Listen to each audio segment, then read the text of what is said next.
पार्वती जी ने पूछा, तीर्थों में नहाने का वक्त ना हो और तीर्थों का फल पाने का मन हो तो क्या उपाय शिव जी बताओ।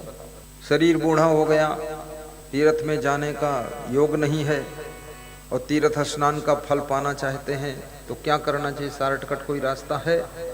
शिव जी भी बहुत विद्वान थे तो उन्होंने बताया है, गुरु भावा परम तीर्थम। शिव जी के शब्द हैं ये, गुरु भावा परम तीर्थम। हे पार्वती जी, गुरु के प्रति जो भक्ति भाव है वो सबसे श्रेष्ठ तीर्थ है। अगर आपके अंदर भक्ति है और घर में भी बैठकर ध्यान कर लेते हो तो सब तीर्थों का फल घर बैठे मिल जाता है। सर्व तीर्थमयम देवी श्री गुरोस चरणाम्बुजम। समस्त तीर्थों का फल गुरु के चरणों में मिलता, लेकिन कौन चरण? अंबुजम। अंबुजम माने क्या होता है बताओ नगर पालिका अध्यक्ष? अंबुजम, अंबुजम माने होता है जिनके चरण कमल जैसे। कमल जैसे कैसे होते हैं? कमल के फूल जैसे कोमल? हाँ, ये नहीं।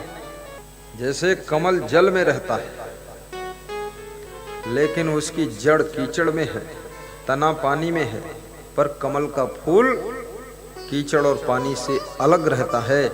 इसी प्रकार से जो माया के कीचड़ से और मोह के जल से जिनकी जिंदगी अलग हो चुकी है वह गुरु के चरण अंबुज के समान है, कमल के समान है, और उनके चरणों की भक्ति करोगे तब तीर्थों का फल मिलेगा। इसे भारत देश में तो गुरु भी बहुत है, यहाँ गुरुओं की कमी नहीं है, चेलों की कमी हो चुकी है, चेले कम है। हाँ, बहुत सारा ऐसा ऐसा गुरु है, गुरु घंटाल गुरु पूरा गुरु भी बीड़ी पीता है और चेला सिगरेट पीता है, ऐसा ऐसा गुरु है। गुरु पान खाता है और चेला भांग खाता है। ऐसे ऐसे पंथ इस कलयुग में निकल पड़े हैं भारत देश के अंदर, जिनमें कहते हैं मांस, मछली, अंडा, मुर्गा, दारू सब सेवन कर सकते हो, आपको भवसागर से तो मेरा मंत्र पार कर देगा। इतना सस्ता। लेकिन मैं उनसे ये पूछना चाहता हूँ, शास्त्रों का अध्ययन करो, घंटाल गुरु मत बनो, फालतू भोले भाले लोगों को गुमराह मत करो। क्यों ऐसा वो कहते हैं? क्योंकि उनका जीवन भी सब गिरा गुजरा है। तो वे सोचते हैं अगर कोई नियम बताऊंगा और नियम मैं भी पालन नहीं कर रहा हूं तो लोग मेरे पर उंगली उठाएंगे। इसलिए सारी जमात खंडहर तैयार करो। तो जैसे हम ताना नाना हम भाई, ताना नाना तुम, और नाच गए हम भाई सत्यानाश जाओ तुम। बस यही हो गए भक्ति। भक्ति के नियम पालन करना पड़ेगा, समझना पड़ेगा, शाकाहारी बनना पड़ेगा, नशा व्यसन से मुक्त होना पड़ेगा। जिन लोगों में बीड़ी पीने की लत है, जब वो मंदिर में ध्यान करते और बीड़ी पीने का टाइम आ गया तो ध्यान में भगवान हट जाते हैं, बीड़ी आ जाती है। मैं सत्संग में देखता हूँ, अभी तो बहुत परिवर्तन हुआ है, जब बीड़ी पीने की उमंग आती है तो लोग सत्संग से निकलकर बाहर चले जाते हैं। सत्संग से ध्यान हट गया। 1.5 इंच की बीड़ी और 6 फुट का आदमी, 1.5 इंच की बीड़ी की लत आदत 5-6 फुट के आदमी को सत्संग से उठा लेती है, और आदत कहती है उठ, आड़ में चल और मुझे पी और फिर आकर बैठ। आदमी चला जाता है। एक संत हुए हैं, उनका नाम पथिक जी था, उत्तर प्रदेश में उनका प्रचार है, इधर कम है। तो उन्होंने एक भजन लिखा है बहुत अच्छा। उनसे किसी ने पूछा जीवन में दुख क्यों है, तो उन्होंने बड़ा अच्छा उत्तर दिया, जीवन में जितने दुख दिखते, देखना बड़ा स्पष्ट है ये, जीवन में जितने दुख दिखते वे निज दोषों के कारण ही। जब पति दुखी होता है तो पत्नी को दोष देता है कि इसके कारण नरक में पड़ गया। जब पत्नी दुखी होती है तब पति को दोष देती है, अरे इस निखट्टू पति कारण नरक में पड़ गई। सासू दुखी होती है तो बहू को दोष देती है, बहुत दुखी होती है तो अपने सास ससुर, हमेशा आदमी दूसरों को दोष देता है, लेकिन गहराई से देखो तो मूल में आपका कोई दोष है जो तुमको दुख दे रहा है। तुमने इतना क्यों मोह किया, क्यों लोभ किया, इतना काम वासना में क्यों फंसे, इतना क्रोध क्यों किया, उसी का रिजल्ट तो पतन है ना। जीवन में जितने दुख दिखते वे निज दोषों के कारण ही,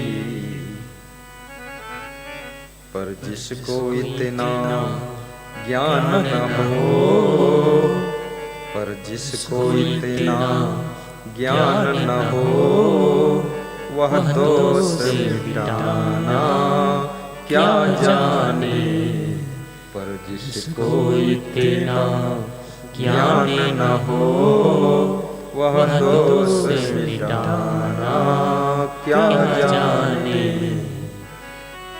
जिसको इतना भी ज्ञान नहीं है। लक्ष्मण ने निषाद राज से कहा था, निषाद राज के मन में विषाद हो गया, दुख हो गया। जब राम को देखा सिंसवा वृक्ष के नीचे विश्राम कर रहे हैं धरती पर, निषाद राज दुखी हो गया।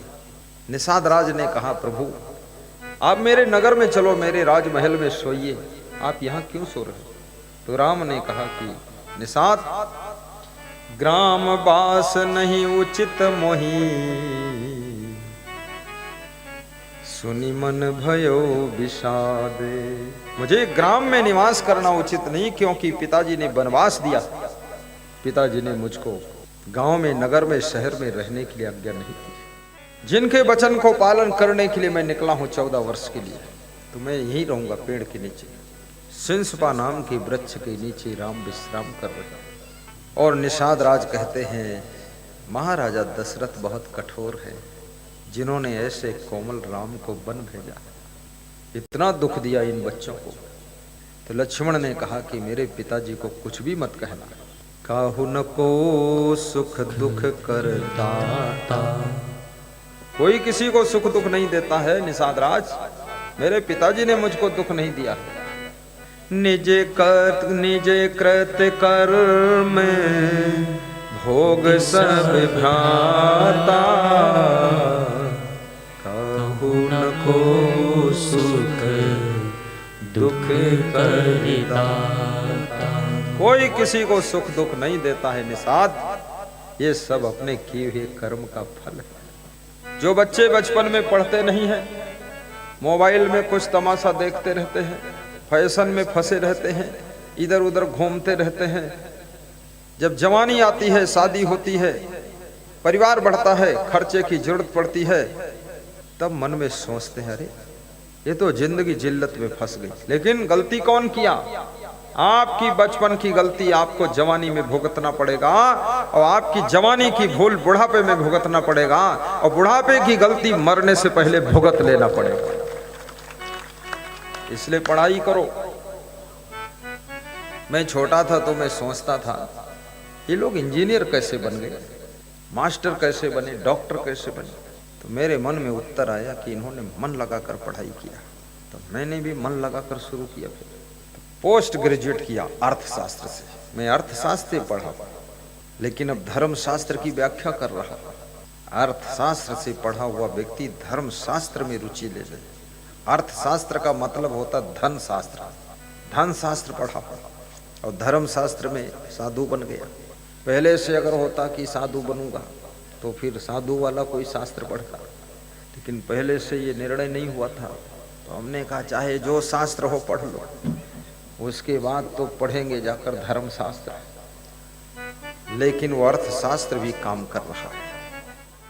आपका कर्म आपका भाग्य बनता है, आपकी वाणी आपका भाग्य बनती है, आपका स्वभाव आपका भाग्य बनता है, आपका चरित्र आपका भाग्य बनता है।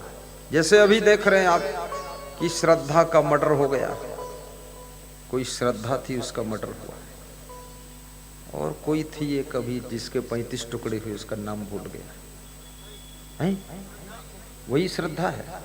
चलो श्रद्धा के 35 टुकड़े हुए। अब लोग सोचते हैं इसमें श्रद्धा की भी गलती है। अनावश्यक किसी के रूप सौंदर्य में मोहित होकर अपना घर छोड़कर उसके साथ भाग जाना, लव मैरिज करना और खेत में मैरिज कर लेना, पेड़ के ऊपर चढ़ के मैरिज कर लेना तो 35 टुकड़े होंगे, 75 भी हो सकते हैं। भाई गलती तो अपनी भी है, दोष है ना, क्यों उधर गई? फिर ये श्रद्धा के 35 टुकड़े सुनने के बाद भी क्या बाकी जो श्रद्धा बची है वो संभल जाएंगी? बिल्कुल नहीं संभलेंगी। वो सब वही बात।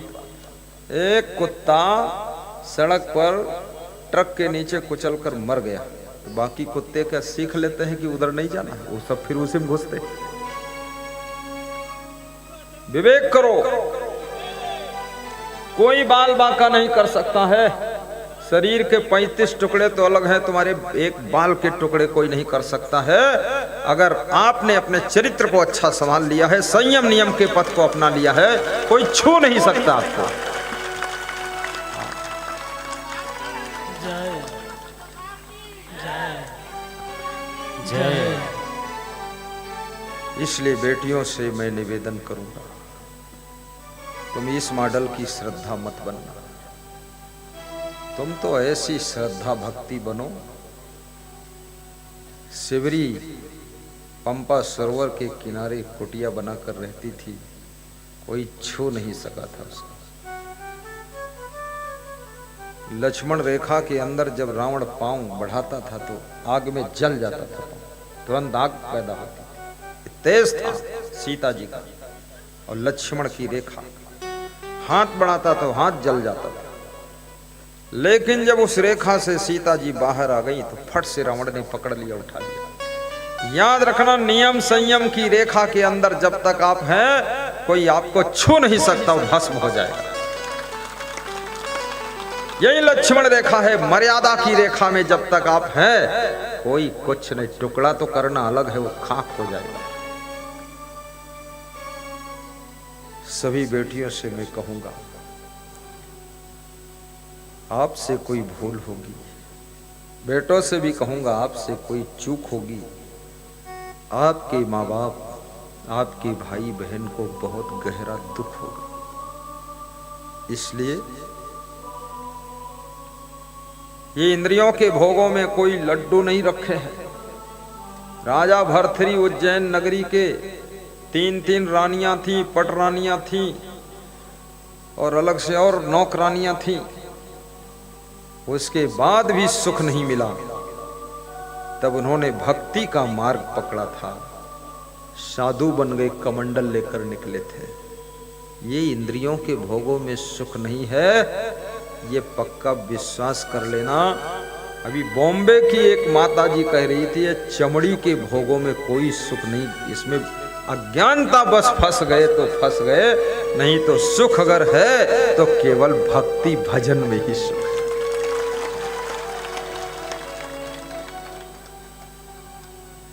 जैसे मैं संत हूं, मैं बहुत सुखी हूं और सुख के लिए ही संत हुआ, ये भी बता देता हूं। मैं तुम्हारे लिए संत नहीं बना मैं पहले तो अपने लिए बना था, लेकिन बीच में मुझे गुरु जी ने कहा कि सबको सत्संग सुनाओ, तो सुनाने लगे, तो तुम्हारे लिए भी हो गए, लेकिन अपने लिए, अपने सुख शांति के लिए हम संत बने थे और वो सुख शांति इसमें मिली। तो संत में क्या, ये कपड़ा लपेटने से थोड़े कुछ हुआ जाता। कोई नशा नहीं, कोई व्यसन नहीं, कोई आदत नहीं, कोई बुराई नहीं, कोई खाने पीने का लालच भी नहीं। जिनके घर ठहरा हूं, मेवाड़ा रामचंद्र जी, उनकी बहू कह रही थी कि हम भी कुछ बनाकर खिलाएंगे। हमने कहा ठहरे रहो, प्रवचन हो जाने दो, ज्यादा जो गुरु खाएगा प्रवचन नहीं कर पाएगा। कुछ नहीं, कुछ नहीं, बस सबसे अच्छा भोजन रोटी सब्जी दाल, बस हो गया। याद रखना, जिसकी जीवा पर कंट्रोल है वही व्यक्ति साधना कर सकता है। निम्बी ऋषि में इतना तेज तप था कि उनके तेज तप से इंद्रलोक में इंद्र का सिंहासन हिल गया। तो इंद्र ने मेनका उर्वशी अप्सराओं को भेजा कि जाओ निम्बी ऋषि के तप को डिगाओ। तो वे अप्सराएं जब आती हैं नाचती हैं और उधर उनकी कुटिया की तरफ जाती हैं तो उनकी आग लग जाती है, पीछे भागती। तो सोचा इस साधु को, इस ऋषि मुनि को कैसे डिगाया जाए, ये तो बहुत तेजस्वी तपस्वी है। तो उन्होंने दिमाग लगाया कि ये खाता क्या है। देखिए, तो नीम के पेड़ को चाटते थे, उसी को चाट लेते थे, नीम के पेड़ की छाल। तो नीम के पेड़ की छाल जहां चाटते थे, दूर से देखा तो वहां गुड़ लगा दिया था। तो उन्होंने एक दिन चाटा तो बहुत गुड़ अच्छी लगी तो ज्यादा चाट लिया। अरे चट्टू लाल चटोरे दास। फिर दूसरे दिन गरम मसाला डाल के खीर लगा दिया, फिर चाट लिया उन्होंने। अरे तू साधु, इतना पता नहीं ये नीम के पेड़ में खीर निकलेगी। ऐसे ऐसे खाद्य पदार्थ हैं जिनको खाने से आपका मन बेहद चंचल हो सकता है, आपकी इंद्रियां बेहद चंचल हो सकती है। इसलिए आहार विहार पर संयम रखने के लिए भगवान कृष्ण ने कहा, यदि आपको संयम से रहना है तो वह आहार ग्रहण करो जिससे मन भी और इंद्रियां भी शीतल रहती है। ऐसा वैसा मत खाओ। धीरे धीरे उनका मन डावाडोल हुआ। उन्होंने कहा, कौन है जो मौन है? ये नीम के पेड़ में क्या लगा कर चला जाता है, जरा वो प्रकट हो जाए। तो आवाज आई दूर से, हे मुनिवर, आपके सामने आने से हम भस्म हो जाएंगे। बोले, मैं भस्म नहीं करूंगा। वो सामने प्रकट हुए। मुनिवर का मन डावाडोल होने लगा और मुनिवर धीरे धीरे डगमगा गए और मुनिवर से वे गृहस्थ हो गए। बस जय राम जी की हो गई। इसलिए फिर बहुत दुखी हुए, फिर दुखी हुए तो फिर त्याग किया, फिर साधना शुरू किया। लेकिन याद रखना, एक बार जो फिसल जाता है उसको वह सम्मान वापस नहीं मिलता है जो पहले उसका सम्मान था। सदैव सावधान रहो। संत महात्माओं को कुसंग से भी बचना चाहिए। जैसे माताएं बहनें रोटी सेकती हैं, भोजन बनाती हैं, दाल जब चलाती हैं तो उनके पास में चमचा होता है। कोई महिला खौलती हुई दाल में हाथ डालकर नहीं घुमाती, चमचा से घुमाती है। और चावल को पलटना है तो करछुल से, करछुल बोलते ना, करछुला, करछुल जो बोले। और पूड़ी निकालता है तो छन्नी से, और रोटी चिमटा से। ये क्यों है चिमटा, करछुल, छन्नी, छन्ना और ये चमचा क्यों है? हाथ जल जाएगा। ऐसे ही संयम नियम का चिमटा लेकर के साधु संत को ज्ञान की रोटियां सेक करके पूरे समाज को तृप्त करना चाहिए, लेकिन संयम नियम का चिमटा प्रयोग करना चाहिए। अपने आप को बचा कर भी रखना चाहिए। ये खुला इसलिए कह देता हूं ताकि लफंगे साधु की पोल खुल जाए। क्योंकि आप साधु का परिभाषा जानते नहीं, इसी में बहुत ठगा गए लोग। जो आदमी गधी और गाय में अंतर नहीं समझता है, वो गाय दूध पीना चाहता लेकिन गाय के बदले गधी को बांध लेगा और गधी की सेवा करेगा, और जब दूध दोहने जाएगा तो 4 लात खाएगा। 4 पैर का हर जानवर गाय नहीं होता है, गधी भी होती है, बैल भी होता है, घोड़ा भी होता है। साधु के भेष में हर व्यक्ति महान संत नहीं होता। और महान संत की शरण पकड़ो। टूटी फूटी नाव में बैठोगे, अनटेंड ड्राइवर की गाड़ी में बैठोगे, एक्सीडेंट हो जाएगा, नाव डूबेगी, गाड़ी लड़ेगी तो मरोगे। इसलिए सदगुरु कर्णधार है, मल्लाह है, और उनकी नाव पर बैठना है तो जरा ये देख लेना कि हमारा सदगुरु कितना कंप्लीट है। कर्णधार सदगुरु दृढ़ नावा, दुर्लभ साज सुलभ करि पावा, कर्णधार सद्गुरु दृढ़ नावा। कर्णधार सदगुरु कर्णधार, ज्ञान नौका है, सबको भवसागर से पार करने वाले। तो जिनके चरण कमल रूपी हो और जिनका मुख कमल हो, नयन कमल हो, हृदय कमल हो, कर कमल हो, पद कमल हो और जीवन ही कमल हो, ऐसे गुरु की भक्ति करने से सब तीर्थों का फल घर बैठे प्राप्त हो जाता है। ये शिव जी कह रहे हैं, गुरु भावा परम तीर्थम सर्व तीर्थमयम देवी श्री गुरु चरणाम्बुजम। और तीर्थ स्नान का फल पाना चाहते हो तो एक चीज याद रखना, सर्व तीर्थेषु वा स्नानम सर्वभूतेषु च आर्जवम उभे तेते समय शातम आर्जवम व विशिष्यते। विदुर नीति में लिखा है, जो लोग सब तीर्थों में स्नान का फल पाना चाहते हैं और स्नान करने का टाइम नहीं या शरीर ठीक नहीं, उनके लिए बताया है कि जो सब प्राणियों के साथ में कोमलता का बर्ताव करता है, प्रेम का बर्ताव करता है, उसे घर बैठे ही सब तीर्थों में स्नान करने से भी अधिक फल प्राप्त हो जाता है, विशिष्टते विशेष फल मिलता है। अपने सासू के साथ में भी कोमल बर्ताव करो। कितनी माताएं बहनें मंदिर में जाकर के हाथ जोड़ती है, माथा टेकती है और गिरी पड़ी रहती है और अपनी सासू के पास आकर के बिल्कुल शेरनी की तरह गरजती है। तो दुर्गा देवी तो समझती है ना कि ये तो बहुत खतरनाक है।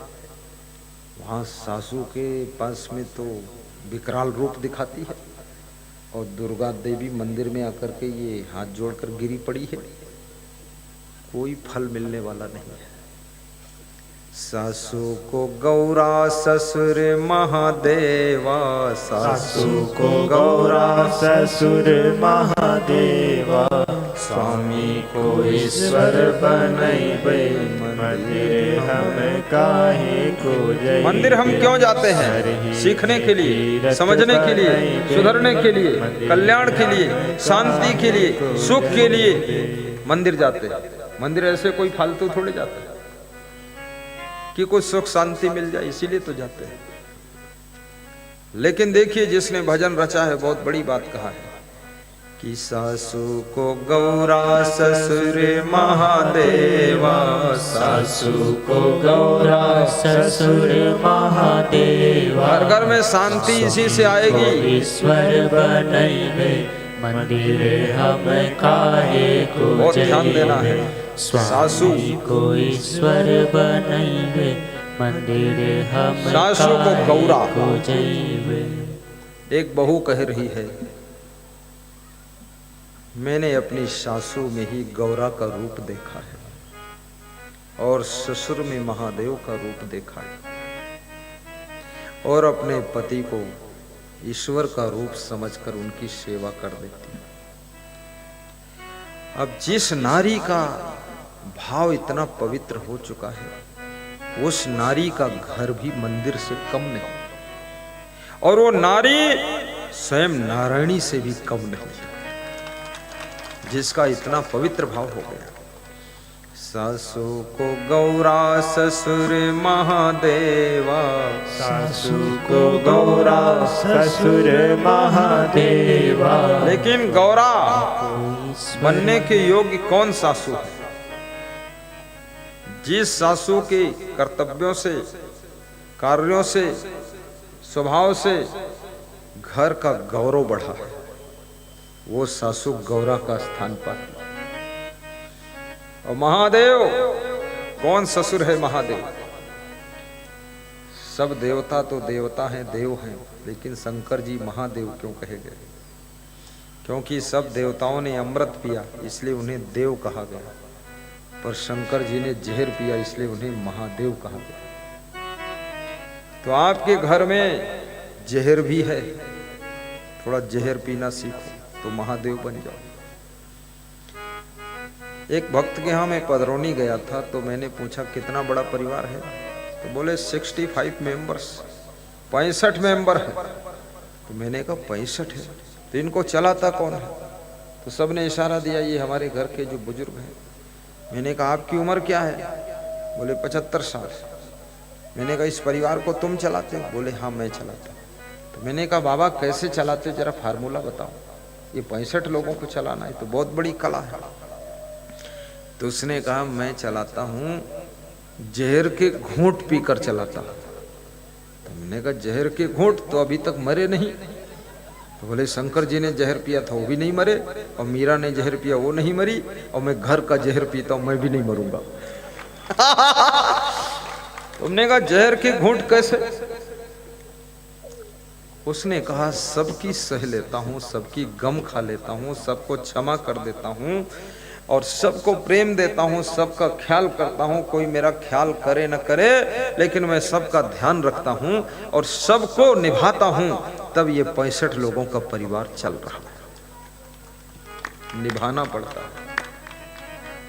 इसलिए मैं निवेदन करूंगा, संगठन अच्छी चीज है। एकता से राष्ट्र का निर्माण होता है, प्रेम से ही देश का कल्याण होता है। स्नेह का दीप जलाओ आज घर घर में, प्रेम ही आजादी का पैगाम होता है, प्रेम ही आजादी का पैगाम होता है। परिवार को जोड़ के रखो।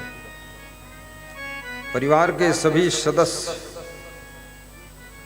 संगठन को मजबूत करने की कोशिश करें, और संगठन में बहुत बड़ी शक्ति होती है। भगवान राम ने रीछ, भालू, बानर इनका संगठन बनाया था तो लंकापति को जीत लिया था। बिना संगठन के भगवान भी असफल थे। भगवान ने सिखा दिया है कि रीछ, भालू, बानर को भी मैं संगठित करके लंकापति रावण को जीता हूं, और तुम अपने घर के सदस्यों को संगठित नहीं कर पाते। करो संगठित। संगठन वही बना सकता है जिसके अंदर त्याग होता है। अपना सुख त्याग करना पड़ता है, अपनी सुविधा त्याग करना पड़ता है। जैसे राम ने राज्यपाट त्याग कर दिया, वनवास स्वीकार कर लिया, तो भाई भाई में संगठन बना रहा, प्रेम बना रहा। अगर वो त्याग न करते और कहते मेरा हिस्सा बांट दो, मैं वनवास नहीं जाऊंगा, तो तुरंत सब बिखर जाता। बेटा, त्याग की आवश्यकता है। यदि आपके शराब पीने से भाइयों के संबंध बिगड़ रहे हैं तो कृपया शराब का त्याग कर दीजिए। जुआ खेलने की आदत आपकी अगर परिवार में विखंडन पैदा कर रही है, कृपा करके जुआ खेलने की आदत को त्याग कीजिए। और यदि आपकी आलस्य के कारण परिवार में कलह कलेश बढ़ रहा है, आलस्य की आदत को छोड़िए, मेहनत करना शुरू करिए। यदि आपके ज्यादा बोलने की आदत से परिवार में बहुत बड़ा डिस्टर्ब हो रहा है, तो अपनी ज्यादा बोलने की आदत को त्याग करिए। थोड़ा कम बोलिए, शांति से बोलिए, और थोड़ा सुनने की कोशिश कीजिए। और ज्यादा बोलने से आपका परिवार बिगड़ सकता है, इसलिए थोड़ा मौन रहना भी सीख लीजिए। कितने लोग बहुत ज्यादा बोलते हैं, उनके बोलने से परिवार बिगड़ गया, पूरा परिवार गड़बड़ा गया।